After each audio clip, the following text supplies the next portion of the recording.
Penjelasannya terkait hal tersebut, Mas Giri.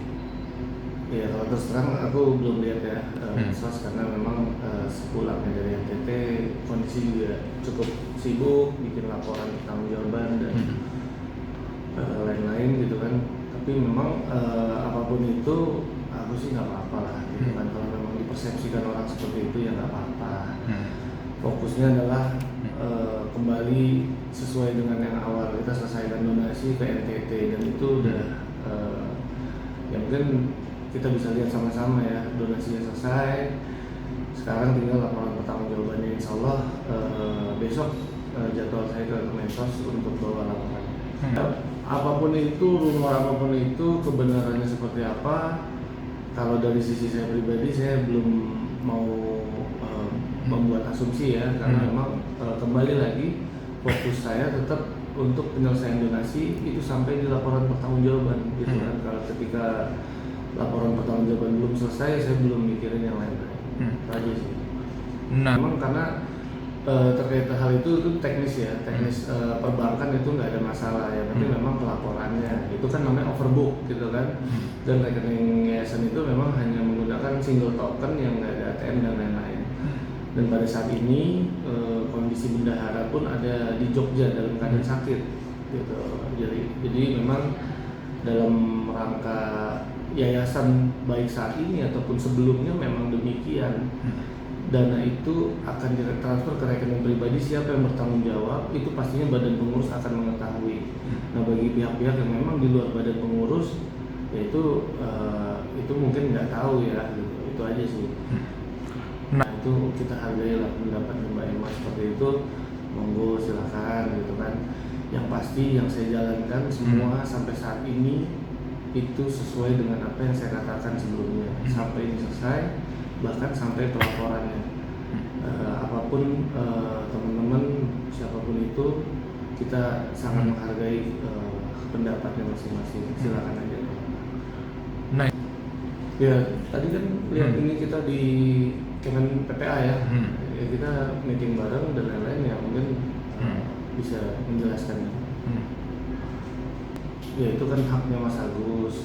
Dari awal juga saya sudah sampaikan bagi pihak-pihak, bahkan bukan hanya Mas Agus, pihak-pihak lain selain Mas Agus, kalau ada yang merasa hak-haknya dilanggar, itu silakan aja menggunakan haknya untuk melapor.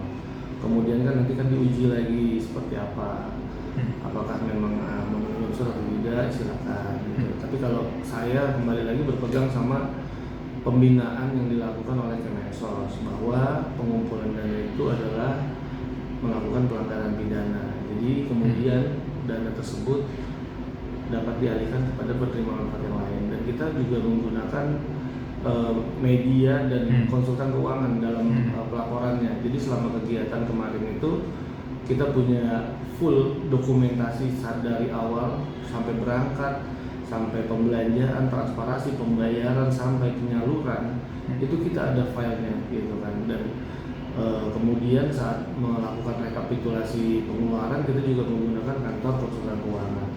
Karena memang demikian syarat yang dipersyaratkan oleh Kemensos ketika dana itu di atas 500 juta seperti itu.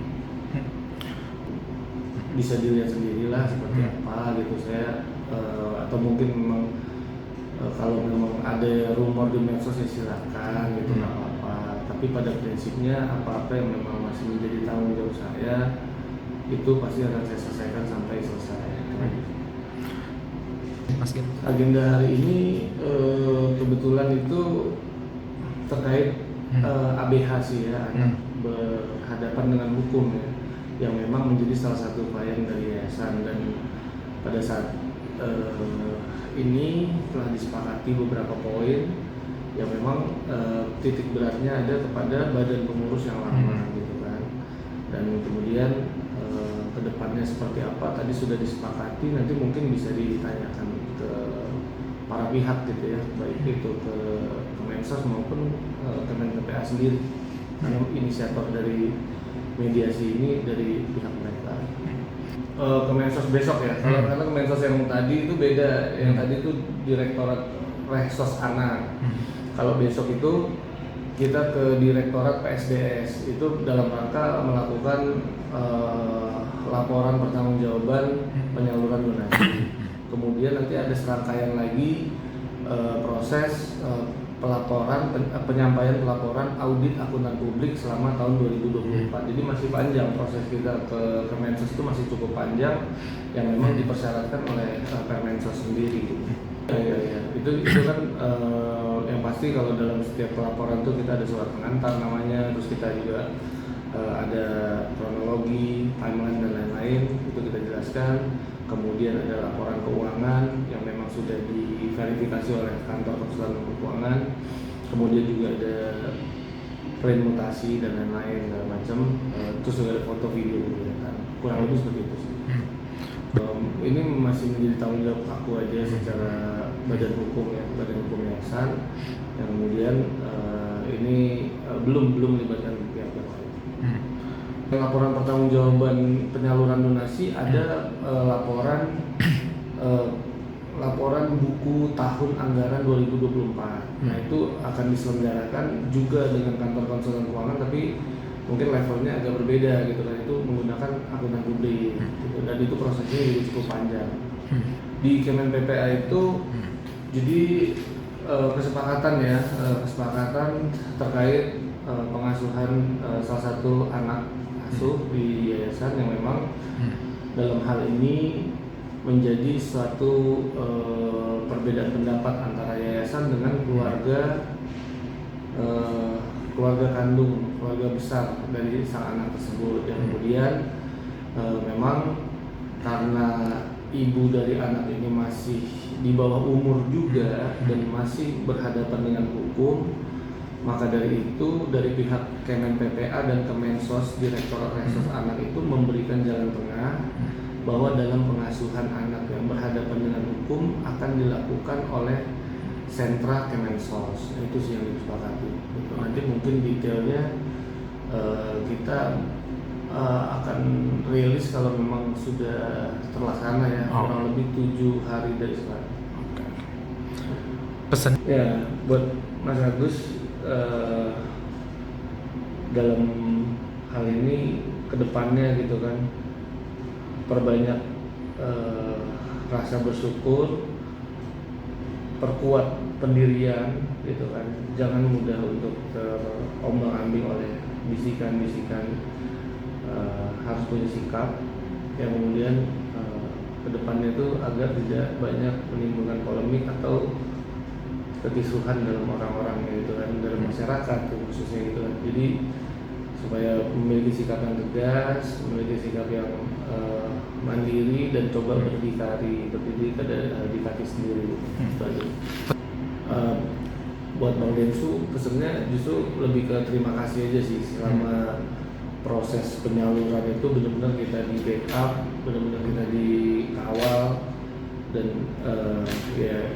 dan justru malah juga banyak polemik gitu kan, tapi beliau tetap konsisten, komit untuk kita fokus di lapangannya. Makanya kan bisa dilihat selama penyaluran yang kurang lebih efektifnya itu cuma 3 hari di sana kita ya, itu kita bisa belanjakan sesuai nominal, salurkan sesuai kuantiti, dan semuanya terdistribusi dengan baik, lancar, tertib gitu. Itu panutan aja sih kalau menurutku. Cara kerja beliau, dedikasinya itu sungguh luar biasa. pesan buat Teknopi seperti apa sih, Dek? Mas Gir? Ya kalau buat Teteh nggak banyak sih, cuman memang pesanku kembali lagi dalam bermedsos itu cobalah diatur mana yang memang ranah pribadi, mana yang ranah pertemanan, mana yang ranah publik gitu ya. Yang kemudian kalau hal-hal yang memang masih bisa diselesaikan secara japri lah, kalau sudah masih bisa dibicarakan, karena akan menimbulkan suatu polemik lagi yang menimbulkan asumsi masyarakat, yang kemudian kan kita nggak tahu asumsi masyarakatnya apakah negatif atau positif. Kemudian kalau asumsi masyarakatnya atau netizen negatif, ya kita sendiri nggak bisa apa-apa gitu kan. Nah itu yang selalu, bahkan dari dulu selalu kita ingatin, itu aja. Gimana mungkin perasaannya? Perasaannya cuma satu kata sih, terharu gitu kan. Terharu melihat mereka sangat antusias, tapi mereka tertib. Jadi kita bener-bener ngerasain rasa yang memang nggak bisa semua orang bisa dapetin, yaitu rasanya unik gitu kan, unik sekaligus sedih gitu kan, bahwa hal ini kemudian bisa sangat mereka syukuri, bisa mereka sangat manfaatkan gitu kan, dan mereka sangat-sangat berterima kasih atas hal itu. Jadi itu suatu rasa yang memang ya satu kata tadi, terharu sih. Soal rekaman suara gimana sih tanggapannya Mas Kira? Bagi pihak-pihak khususnya gini ya, mungkin kalau aku melihatnya itu kan menjadi satu delik ketika dia disebarkan ke publik.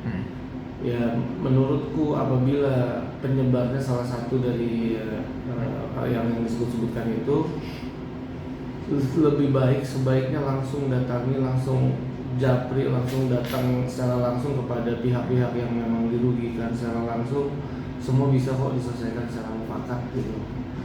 Kemudian jangan lagi kita menguji-uji ini sampai ke ranah pidana, janganlah gitu. Ya kita kan nggak tahu siapa pelakunya betul gitu ya. Ya pasti kalau pelakunya sendiri pasti mengerti dan pasti tahu.